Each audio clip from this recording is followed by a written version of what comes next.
Você pisa no pátio de Pilatos e o chão parece vivo de tanta gente. A pedra sob seus pés vibra com passos apressados, sandálias raspando, crianças sendo puxadas pelo braço. O ar entra áspero no nariz, poeira aquecida, vinho derramado, suor azedo, e aquele cheiro metálico que anuncia ferro e sangue antes mesmo de você ver. É tempo de festa, e mesmo assim a alegria fica do lado de fora. Aqui dentro, tudo tem gosto de julgamento. Soldados romanos formam uma muralha de lanças. As pontas brilham como dentes. Um deles mastiga alguma coisa seca, sem pressa, e o som da mandíbula parece um relógio. O tempo de alguém está acabando. Você tenta respirar fundo, mas a multidão aperta, empurra, se encosta. Ombro em ombro, corpo em corpo, como se todo mundo precisasse estar perto do momento em que a vida de um homem vira moeda. Acima, Pilatos se assenta num lugar alto, frio. A cadeira não é só madeira, é poder. Você vê o rosto dele, a pele clara, o olhar cansado, aquela expressão de quem quer que as coisas se resolvam sozinhas, longe das próprias mãos. E então a regra antiga surge como lâmina. Na festa, um preso pode sair livre. Um nome pode ser solto. Um corpo pode voltar a respirar ar de rua. Um homem pode ganhar amanhã. Você sente o peso do ano começando lá fora, vida seguindo, portas abrindo, famílias preparando mesa, mas aqui, uma vida vai ser interrompida. Ou duas. Pilatos faz um gesto pequeno, e os guardas se movem. O som das correntes entra na cena como trovão contido. E você o vê. Barrabás. O rosto dele está sujo, marcado por dias que ninguém lava. Os olhos são duros, olhos de quem já morde a vida com raiva e ainda tem gosto de sangue entre os dentes. Ele respira forte, como um animal acuado que aprende a sobreviver num canto escuro. As correntes brilham nos pulsos, e cada vez que ele se mexe, o ferro canta, clac, clac, clac. Do outro lado está Jesus. Não como você imagina num quadro bonito, mas como um homem de verdade, ferido, silencioso. O sangue seco gruda nas costas, como barro vermelho. A túnica está manchada e colada no corpo. O rosto tem marcas, não só de golpes, mas de vigília, de ser arrancado do sono, de ser empurrado de sala em sala. Os olhos dele não procuram saída. Ele olha como quem já vê além das pedras do pátio. A tensão é simples e cruel. O povo vai decidir quem merece respirar amanhã. Você sente isso na garganta, como se a pergunta fosse lançada em você também. Quem sai? Quem fica? Um homem do seu lado cospe no chão, como se quisesse provar que tem nojo de alguém, mas você percebe que nem sempre é nojo, às vezes é medo disfarçado. Uma mulher segura o lenço no rosto, e os olhos dela tremem, ela não sabe se chora ou se mistura com o grito. A multidão é um corpo só, e um corpo só pode ser empurrado para qualquer direção quando o coração se torna fácil de manipular. Pilatos se inclina um pouco. Ele tenta soar justo, mas a voz dele carrega impaciência, como quem quer encerrar uma reunião antes do fim. Ele fala, e as palavras caem no pátio. Quereis que eu vos solte o rei dos judeus? Você sente um arrepio atravessar a nuca. Rei dos judeus. A palavra rei aqui não é poesia, é perigo. Rei é ameaça para Roma. Rei é motivo para a cruz. Os principais sacerdotes se movem no meio da massa como sombras bem vestidas. Eles não gritam primeiro, eles sussurram. Um sussurro é mais perigoso do que um grito quando encontra ouvidos ansiosos. Você vê um deles encostar no ouvido de um homem simples e dizer alguma coisa rápida. O homem franze a testa, como se fosse convencido de que odeia alguém que nem conhece. Outro sacerdote aponta com o queixo, sem olhar diretamente. E o vento leva palavras quebradas. Melhor, perigoso, engana, blasfema. Barrabás ou Jesus?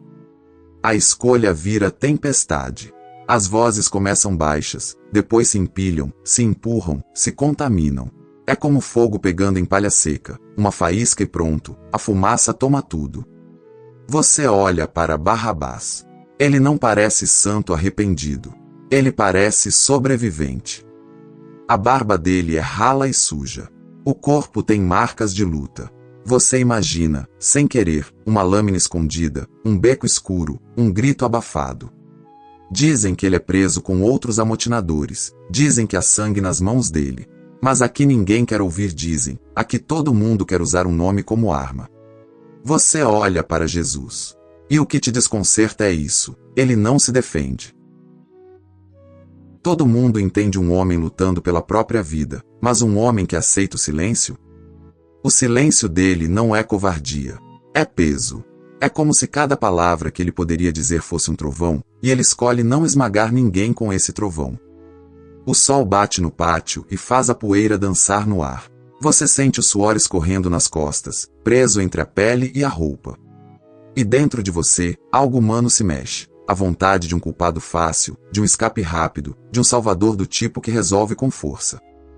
O coração antigo quer o conhecido, até quando o conhecido é perigoso. Como no começo de um novo ciclo, quando a gente promete mudar, mas corre para os velhos vícios, a multidão corre para o nome mais familiar ao coração duro. Pilatos pergunta outra vez, e agora a pergunta vem como faca: qual dos dois quereis que eu vos solte? O pátio prende a respiração. Por um instante, dá para ouvir uma corrente tilintar, um pássaro longe, e o som do próprio sangue batendo dentro do ouvido. E então o grito nasce. Primeiro de um grupo, depois de outro, até virar um rugido que faz o peito tremer. Barrabás. Você vê a palavra atravessar o ar e bater nos muros. Barrabás. A massa se inclina como se uma força invisível puxasse todo mundo para um lado.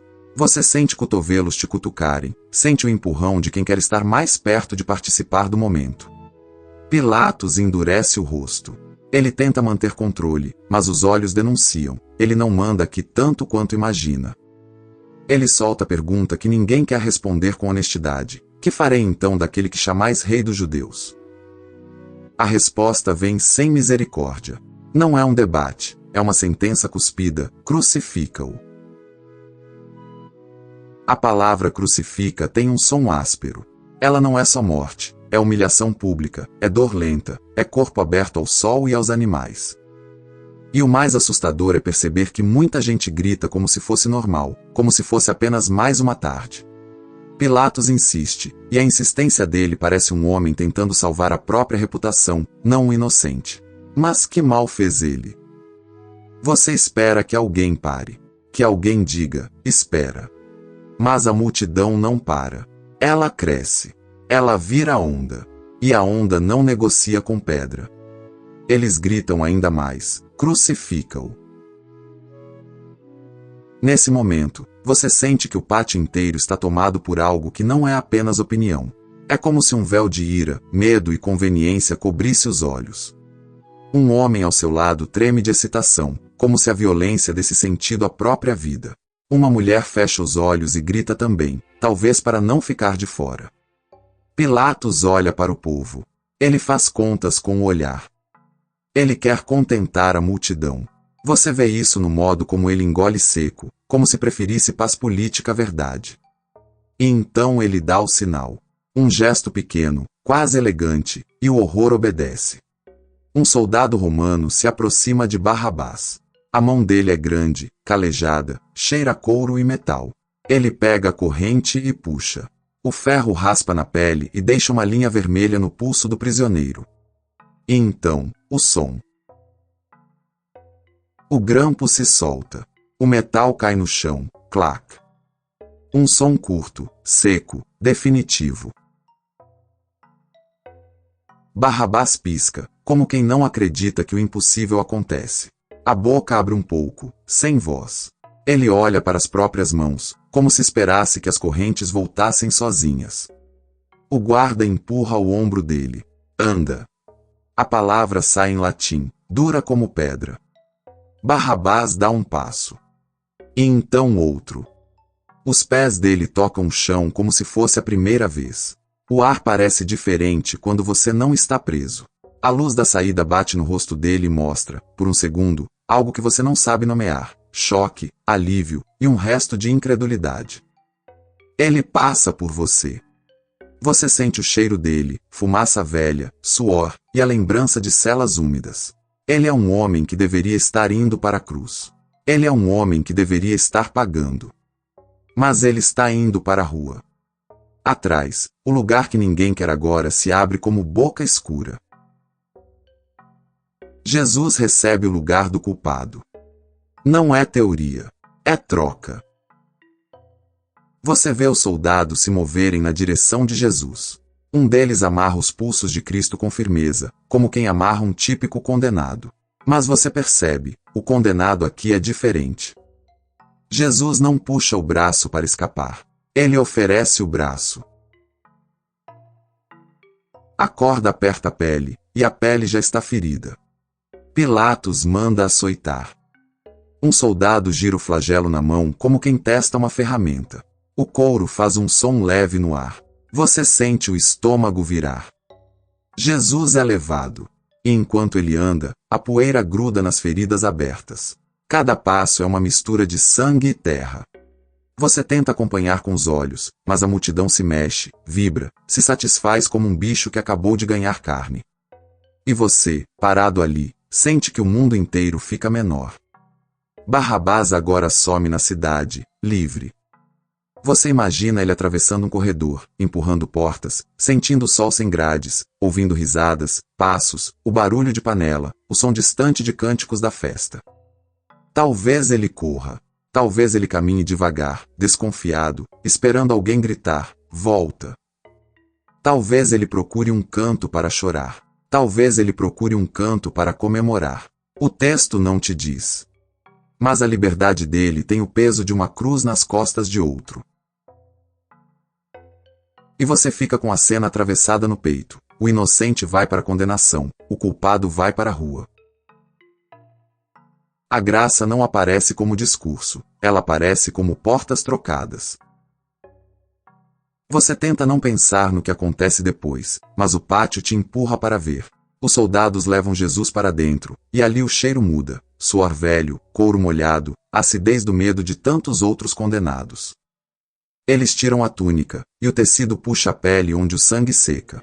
Um gemido não explode, ele sai contido, como alguém que segura o sofrimento para cumprir algo maior.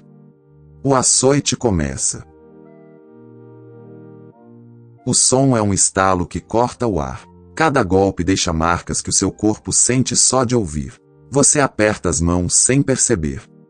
A multidão lá fora ainda grita, mas aqui dentro o som é diferente. É o som do mal sendo executado com burocracia. Jesus permanece. Você não entende como. Você procura nos olhos dele alguma faísca de ódio, alguma maldição, alguma tentativa de humilhar os que humilham. Mas o que há ali é um tipo de firmeza que não se fabrica. Os soldados riem. Um riso baixo, sujo. Eles colocam uma capa, um manto de cor forte, como se fosse brincadeira de rei. O tecido roça nas feridas. E então vem a coroa. Não é metal bonito, é espinho. Um círculo de dor. Eles apertam na cabeça, e o sangue desce pela testa, entra nos olhos. Salve, Rei dos Judeus, eles dizem, zombando. Um deles cospe. Outro bate com uma vara. A cena tem um cheiro de crueldade que gruda. E você se pega pensando, Barrabás está onde agora? Ele ouve isso de algum beco? Ele sente um arrepio sem saber por quê? Ele passa a mão no pulso e encontra só pele, e não sabe que outro pulso está amarrado no lugar dele? A rua lá fora segue. Gente compra pão, acende fogo, conversa sobre o feriado. E ao mesmo tempo, um homem inocente é moído para que um culpado atravesse portões. Os soldados, finalmente, levam Jesus para fora. E a cruz aparece como um destino de madeira. Ela não é leve. É áspera, cheia de farpas. Quando encosta no ombro, arranca a pele. O caminho até o Gólgota é uma linha de dor desenhada na cidade. Você anda junto, esmagado pela multidão. O sol bate forte. O gosto de poeira gruda nos dentes. Crianças sobem em pedras para ver melhor, como se fosse espetáculo. Mulheres choram. Alguns homens gritam. Outros apenas olham, com aquela frieza de quem não quer se comprometer com a verdade. Jesus tropeça. O corpo já está sem força. O sangue faz a pele brilhar de um jeito estranho, como verniz de sofrimento. Um soldado olha em volta e escolhe alguém para carregar a cruz por um trecho, um homem vindo do campo, Simão de Cirene. Ele é puxado, obrigado. O protesto morre na garganta dele quando vê o estado de Jesus. E de novo a pergunta te morde por dentro: por que isso está acontecendo desse jeito? Por que o culpado está livre? Por que o inocente não grita por justiça? No alto, o lugar da execução espera. O vento ali parece mais frio. A terra tem cheiro de pedra quente e morte antiga. Eles oferecem vinho com mirra, e Jesus recusa. Ele não anestesia o que veio carregar. Os pregos aparecem. Não são grandes como numa história exagerada, são grandes o suficiente. E isso basta. O ferro toca a pele, e o som do martelo batendo é um som que não sai da cabeça. Cada pancada diz: isto é real. A cruz se levanta. O corpo de Jesus puxa para baixo. A respiração vira luta. E ainda assim, não há ódio. Há entrega. Agora volta como um raio aquela cena no pátio, o metal caindo no chão, o passo de Barrabás indo para a luz. É como se duas portas se abrissem em sentidos opostos, e você entende que a história inteira está sendo contada ali. Um sai, outro entra. Você tenta visualizar Barrabás de novo. Talvez ele se esconda numa casa de alguém que conhece. Talvez ele coma com pressa, como quem recupera dias de fome. Talvez ele ria alto, tentando sufocar o medo. Ou talvez ele fique mudo, sentado num canto, olhando para as mãos, e pela primeira vez em anos ele não sabe o que fazer com a própria liberdade. Porque liberdade sem sentido é um abismo. E Barrabás carrega um tipo de liberdade que ele não conquista. Ele recebe. Você, aí, seguindo a multidão, sente uma pergunta te seguir como sombra. E se eu sou Barrabás? Não só pelos crimes visíveis, aqueles que todo mundo aponta, mas pelas fugas silenciosas que ninguém fotografa. Mentiras pequenas que você chama de só uma omissão. Orgulho grande disfarçado de eu só me respeito. Ira guardada como brasa embaixo da cama. Vícios escondidos com senha. Promessas quebradas e justificadas com pressa. Você sente que o evangelho cabe inteiro nessa troca. Jesus toma o lugar do culpado. Ele não toma metade do lugar. Ele não visita a cela e vai embora. Ele entra. Ele fica. Ele carrega a sentença. E a diferença entre o pátio e a sua sala de estar é só o cenário. Porque as escolhas continuam sendo gritadas todo dia. Você também vive cercado de vozes. Algumas vêm de fora, gente, cultura, medo, pressa. Outras vêm de dentro, culpa, orgulho, lembranças, desejos. E quantas vezes você, como a multidão, escolhe o que parece familiar ao coração duro? Você escolhe o Barrabás interior, o jeito velho de resolver com força, com grito, com fuga, com pecado escondido. E quantas vezes você deixa Jesus do lado de fora do seu próprio julgamento interno, como se ele não fosse digno de ser recebido na sua rotina? Mas aqui a história não termina com o grito da multidão. A história continua com o silêncio de Cristo. E o silêncio dele não é ausência, é decisão. Porque enquanto Barrabás atravessa a cidade, Jesus atravessa a dor. Enquanto Barrabás sente o sol no rosto, Jesus sente o sol queimar feridas. Enquanto Barrabás ouve a festa, Jesus ouve o escárnio. Enquanto Barrabás recebe o que não merece, Jesus toma o que não merece. E essa troca desenha uma verdade que não envelhece. Deus não te salva porque você se explica bem. Deus não te salva porque você promete melhor. Deus não te salva porque você consegue pagar a própria dívida. Deus te salva porque Jesus entra no seu lugar. Você sente o peso disso quando imagina Barrabás deitado naquela noite. A cidade escurece. As lamparinas acendem. O cheiro de comida entra pelas janelas. E Barrabás fecha os olhos. Será que ele dorme? Ou será que ele acorda assustado, com o som do martelo ainda ecoando, mesmo sem ter ouvido? Porque a liberdade dele tem um preço que ele não paga. E talvez isso o assuste. Talvez isso o quebre. Talvez isso o transforme. E é aqui que você percebe, o chamado do Evangelho não é pague de volta. O chamado é, saia da cela como alguém que foi alcançado. Quando alguém te ama assim, você não vive mais como prisioneiro. Não prisioneiro do passado. Não prisioneiro da máscara. Não prisioneiro da necessidade de provar valor. Você começa a viver respondendo ao amor. Agora, deixe essa cena pousar na sua casa. Você está no seu quarto. Você está no ônibus. Você está lavando louça. Você está olhando pro teto antes de dormir. E ainda assim, você está no pátio de Pilatos. Porque todo ser humano, mais cedo ou mais tarde, encara a pergunta: quem vai pagar pelo que eu sou? Você tenta pagar com desempenho. Você tenta pagar com religião vazia. Você tenta pagar com comparação. Você tenta pagar com controle. Mas nada disso faz o som do grampo caindo no chão. Nada disso abre a porta da cela de verdade. Só Cristo. O veredito espiritual desta história é simples como o barulho do metal no chão. O inocente toma o lugar do culpado para que o culpado receba uma nova vida. E o espelho se levanta diante de você. Você não é definido pelo grito da multidão sobre você. Você não é definido pelo seu passado mais feio. Você não é definido pelo que fizeram com você, nem pelo que você fez.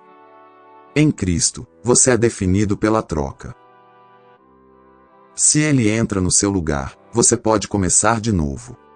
Não com força de vontade, mas com uma vida que agora pertence a quem te compra com a própria paz, a própria carne, o próprio sangue.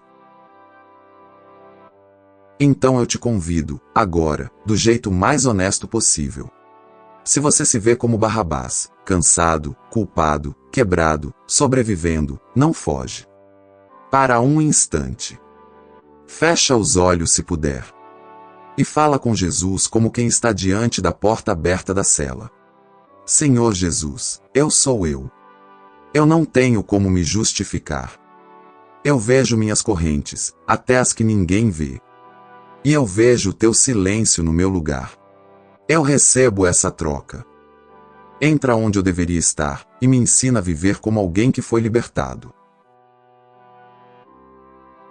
Se essa palavra te atravessa hoje, escreve nos comentários: eu sou alcançado pela troca. E se você quer caminhar com a gente, se inscreve no Palavra Pura, porque aqui a gente não vive de culpa, a gente vive de Cristo. E quando a noite cair e a sua mente tentar te prender de novo, lembra do som do metal no chão. Lembra da porta trocada. Lembra de quem fica no seu lugar.